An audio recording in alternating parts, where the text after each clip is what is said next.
good. With the going back and forth and voting with the two votes, I did my opening statements, but I didn't. I had two questions I was going to ask in the beginning. Now, if they've already been asked while I was out voting, you can just skip that over. And what that would be, first of all, General Van Herk, from the opening statement, you mentioned your support for the National Defense Strategy. That's this document here that we all are adhering to, and the defense of our homeland being the number one priority. You also mentioned that threats to the homeland are here now. So can you expand a bit on the strategic environment that you would expect to face when you're confirmed as NORTHCOM?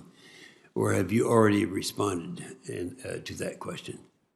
Senator, I have not. All right. Sure.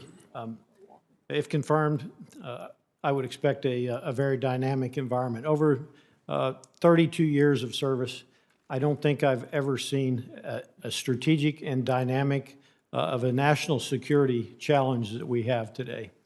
Over the last 3 decades, our competitors and potential adversaries have watched the United States and our way of deterring, our way of competing, and our way in conflict.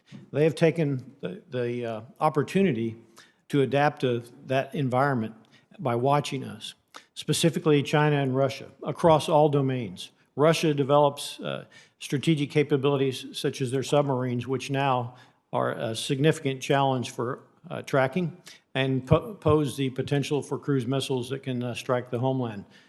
China will do the same in the not too distant future as they continue to develop their capabilities and become more expeditionary.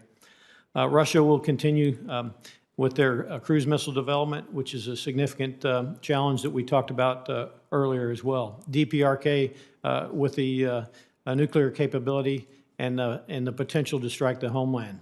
Iran, although not having a nuclear capability at this time, continues down a path developing space capability, which could translate into an ICBM capability, and of course they're state sponsors of terrorism. Their proxies will continue attacks on the Western nations as well. Couple that with the VEO and also transnational criminal organizations, I expect a full challenge if confirmed as the NORTHCOM commander, sir. Good. Very good. And General Dickinson, the National Defense Strategy and great power competition. In your view, does the 2018 NDS accurately assess the current strategic environment as it pertains to the domain of space? Senator, I think it does. And when I look across the spectrum of competitors that we're looking at today, in particular, 2 of them, China and Russia, are very active. We've seen that over the last few years, particularly with China in 2007 with their direct descent anti-satellite capability tests that they had demonstrated their proliferation of jammers and directed energy. Similarly, Russia has been in the news the last couple of weeks, actually the last few months, in terms of what they're doing on orbit in terms of advancing their capabilities. Mm-hmm.